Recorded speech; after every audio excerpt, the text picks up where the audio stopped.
Harry's wife using a billionaire. Hello, I'm H.G. Tudor. Information has been passed to me by one of my viewers about recent information that has been shared on the internet, both I think on YouTube and also in relation to a Reddit thread on St. Harry's wife. As you know, ordinarily it is under the title of a full name, but I don't use it. And they also quoting Lady Colin Campbell, who has recently provided a video about the behaviour of Harry's wife. Always appropriate to credit the source of the information, and of course you can make up your own mind as to its veracity. I know that many of you regard what Lady Colin Campbell has to say as often accurate, and we will proceed on that basis. What I'm going to do is utilise this information that has come to light to help you understand where it sits within the context, of course, of narcissism. Apparently, Harry's wife has been visiting somebody called Gordon Getty, an 89-year-old man, and has been visiting him at the Beverly Hills Hotel, where he resides. Furthermore, Mr. Getty's family are not amused at this, and apparently they are somewhat concerned about Harry's wife visiting Mr. Getty at the Beverly Hills Hotel and had contacted Lady Colin Campbell to express their concerns in this regard. Well, first of all, who is Gordon Getty? No, not him. He was in Wall Street. That's Gordon Gekko. Gordon Getty is an American businessman and classical music composer who was the fourth child of oil tycoon J. Paul Getty. His mother, Anne Rourke, was his father's fourth wife. When his father died in 1976, Gordon assumed control of Getty's US $2 billion trust. His net worth was $2.1 billion in September 2020, making him number 391 on the Forbes 400 list of the wealthiest Americans. So, he's a billionaire. In 2002, he founded Reflow, a company which temporarily purchases shares in mutual funds to save funds taxes and commissions. Among several professions, he's a classical music composer whose compositions include the opera Plump Jack, Joan and the Bells, piano pieces, and a collection of choral works. His one-act opera, Usher House, was performed by the San Francisco Opera in 2015. Aspiring to become an opera singer, Getty studied in the mid-1970s with Louise Casallotti, a mezzo-soprano who had been Mariah Callas's voice teacher. He and his wife have supported the fine arts, especially underwriting productions of the San Francisco Opera. His wife died in 2020, Anne Gilbert, and he has 7 children.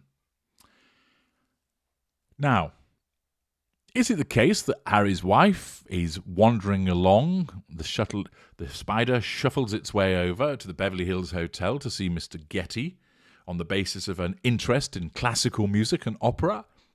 Perhaps that is what is behind it. Perhaps Harry's wife is exhibiting an interest in music and wants to perhaps come together to create Harry's Wife, the musical. Or Adventures in Beige, another musical maybe. Somehow, it's unlikely. Now, what exactly is going on? The family apparently are suitably concerned enough to put this information in the public sphere by contacting Lady Colin Campbell, who has then made a YouTube video explaining their concerns and that she's been visiting. Further information explains that she rents the conference rooms so that if the family ever challenge her in court, she can say that it was a business meeting. It would appear that he has 4 children from his wife and 3 from his mistress Cynthia, and as mentioned is worth about £2 billion. Apparently he has an extremely generous nature. So what is Harry's wife up to? Well, there's 2 potential routes in relation to what she's doing. The first is, of course, that she might be doing an Anna Nicole Smith, whereby Although Anna Nicole Smith is a completely different person to Harry's wife, she shacked up with an elderly man and got a lot of money into the bargain. Now, of course, Harry's wife is married. Of course, that's not going to stop a narcissist from cozying up to somebody else. And given the fact that Prince Harry is, 1, in a sustained devaluation, 2, even in a sustained devaluation, his usefulness is going in a downward direction, and 3, we have seen latterly Harry's wife distancing herself from Harry as part of hanging him out to dry. Might it be that Harry's wife is cozying up to Mr. Getty with a view to ensnaring him, making him the new intimate partner primary source, and then that being a disengagement trigger for old Ginger Bollocks, and he's on his way out? Or could it be that, as many suspect, Harry's already out, and therefore is Harry's wife angling around for somebody else, and Mr. Getty has come up on her radar? Despite the observations that her and Harry are not together, I don't believe that that's the case. I believe that they still are, because unless she has got somebody else lined up, it would be unusual for her to voluntarily jettison the intimate partner primary source without a replacement lined up. She still needs to make the money. He still provides excellent fuel. And therefore, the distancing is not so much to do with the fact that they're not together, but more to do with her control of him so that she can create this picture of distance and thus hang him out to dry as part of the sustained devaluation that is taking place.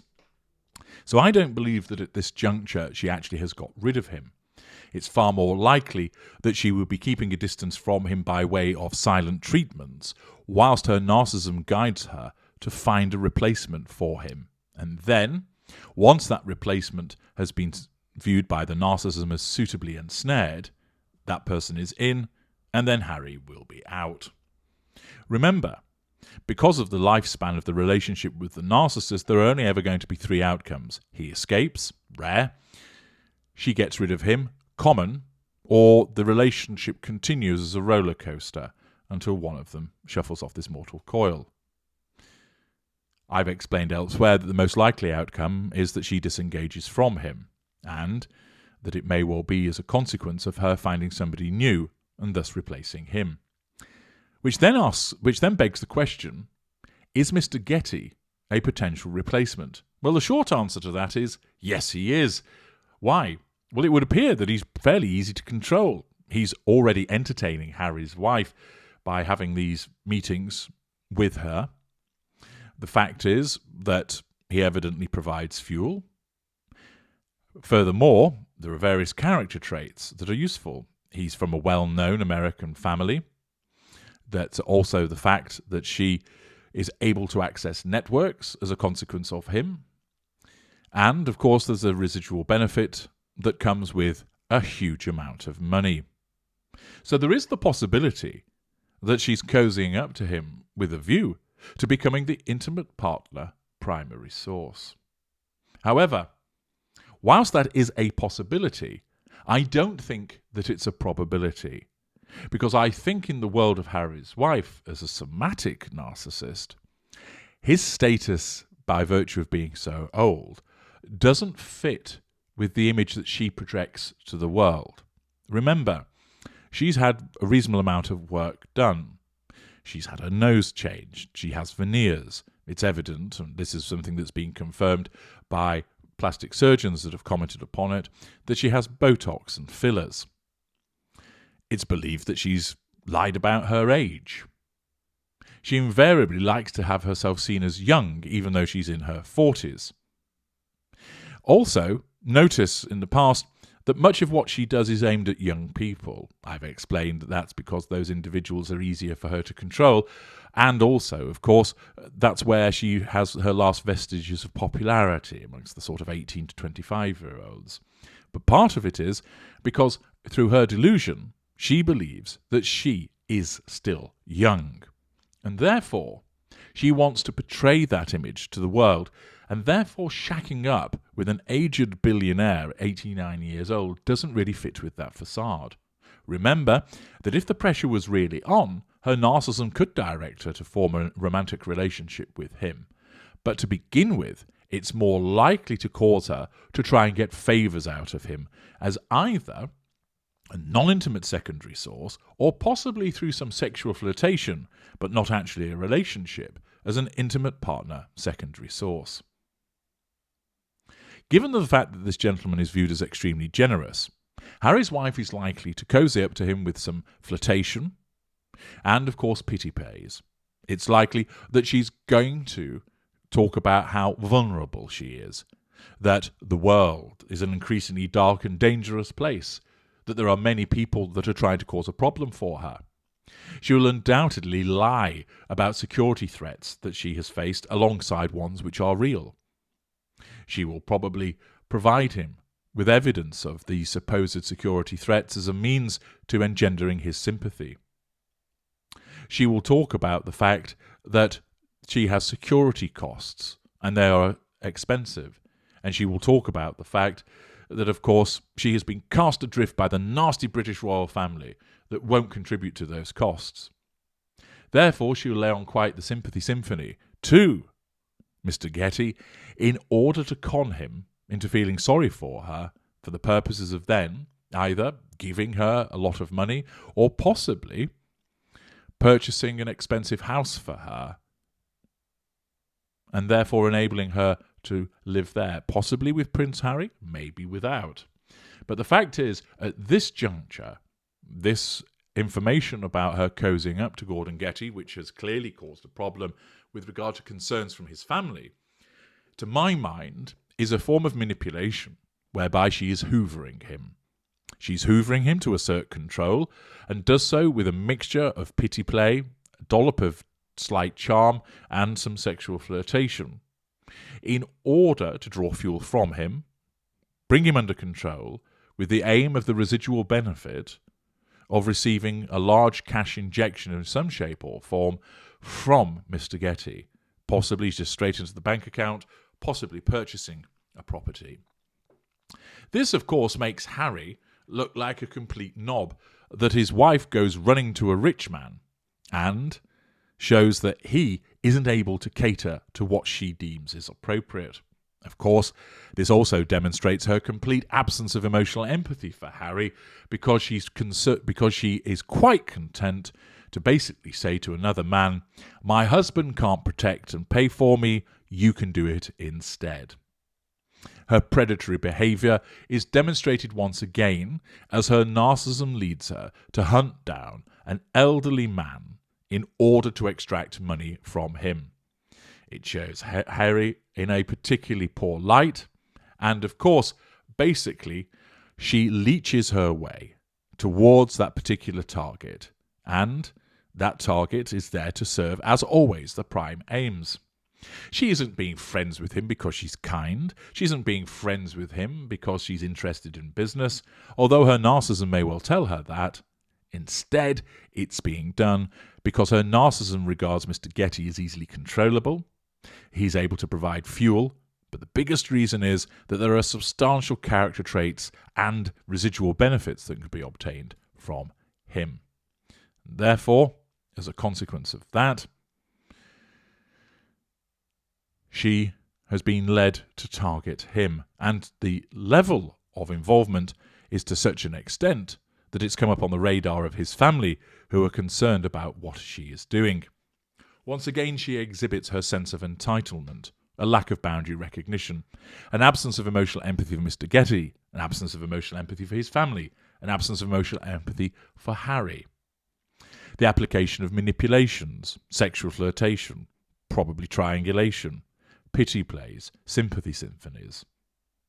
She exhibits a lack of accountability for her behaviour. It'll be interesting to see what further comes of this, whether the family will step in and take any action, whether she will actually get the money out of him. But this is an excellent example of how the narcissist is seeking another victim. Of course, it also demonstrates the extent to which Harry the half-wit has really suffered a dent to her self-esteem. The fact is that if he's aware, and he must be aware of what his wife is doing, he would either say, no, that's not happening, or he would escape her. But as a consequence, she will be pulling the wool over his eyes by saying, oh, he's a dear, dear friend, and it's just a friendship, and I'm looking to see if he's interested in investing in our brand. Whereas, of course, what's happening is the narcissist is seeking to feed him an illusion, to make him feel wanted, to make him feel important, all for the purposes of obtaining a property or a cash injection. This is an excellent example of the way that Harry's wife works and shows so many aspects of her narcissism. I'm H.G. Tudor. Thank you for listening.